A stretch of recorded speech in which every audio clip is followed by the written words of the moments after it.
Welcome to the first video from this new channel that I'm starting. I'm very excited to be making some quick videos, just guides going over some of the elements in the periodic table. I have a small collection myself. I'm looking to grow it in the future, and yeah, just want to give you a few facts about some of these elements. If you're ever interested in starting your own collection, I would highly recommend the website luciteria.com. I'll put the link in the description for it, but they sell lots of different elements, I think over 100 different kinds. So definitely, if you're interested in looking into some elements to collect, I think that's a great place to go for it. So the first video, I'm going to be focusing on osmium. And the reason I chose osmium is because it is my favorite element, and there are a couple of reasons for that. I'll go into that, but osmium is a dense silvery bluish transition metal in the platinum group of the periodic table. So it is considered a precious metal, which means that it is very rare.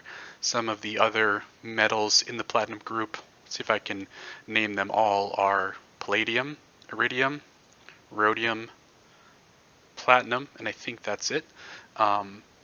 It's actually the rarest in this group, which makes it very expensive.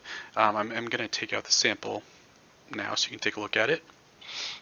It is a very small amount. If I can get it out, you can see it there.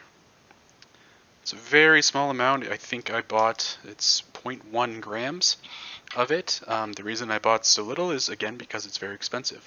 Now you can actually, it's not going to be super easy to see. I might bring this a little closer so you can just take a look at it.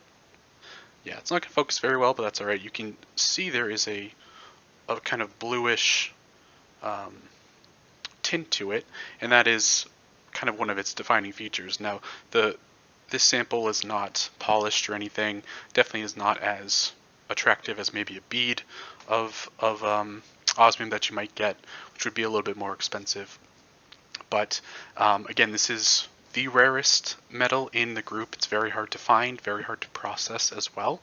However, it is less desirable than some other of the precious metals that have more applications. So these are elements like iridium, palladium. Iridium specifically is often used in spark plugs, and that is because it is nearly resistant to wear and tear, and that makes the spark plugs last longer. But processing osmium is a mess.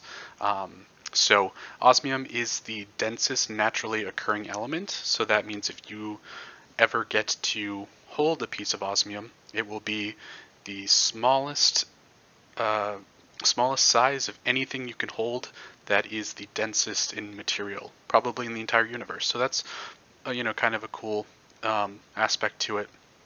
A common osmium compound is called osmium tetroxide, which if you are a fan of chemistry, if you enjoy different elements, you may have heard of this before. It is infamous as a very toxic substance. It occurs when osmium is in a powder form, and then if it's exposed to air, it can cause all kinds of damage. It can cause blindness. It can stain the cornea. It can cause respiratory problems. And it can even cause death. So, in this form, in this smelted, pure element form, it's pretty safe. You don't have to worry about it. But if you do ever come across osmium powder, I would just stay away from it. In this form, it's very safe.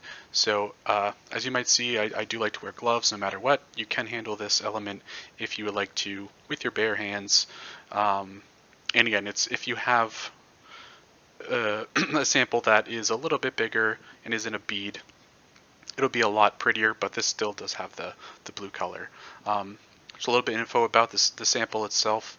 This is 99.95% pure, which is about as good as you're going to get with this element. As I mentioned, it's incredibly difficult to work with, not only because of the safety issues with osmium tetroxide, but it also has a very high melting point, and it can be difficult to form it into solid metal pieces. You really need experts in metallurgy in order to do it. This sample is 0.1 grams, which will run you about $6 on Luciteria, so not bad.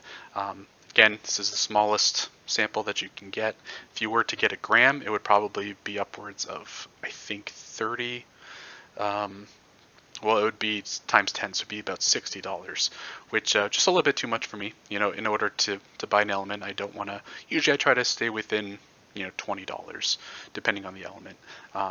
So not too bad. If you want to get a small sample, that's what I would do. I'd highly recommend doing it. And then again, check out the site Luceteria for a lot of other elements. I'm looking to do some other videos in the future. There's not going to be as much introduction, just kind of go straight into the elements. But please like, subscribe if you enjoyed this. Post any questions you have in the comments, and thank you for watching.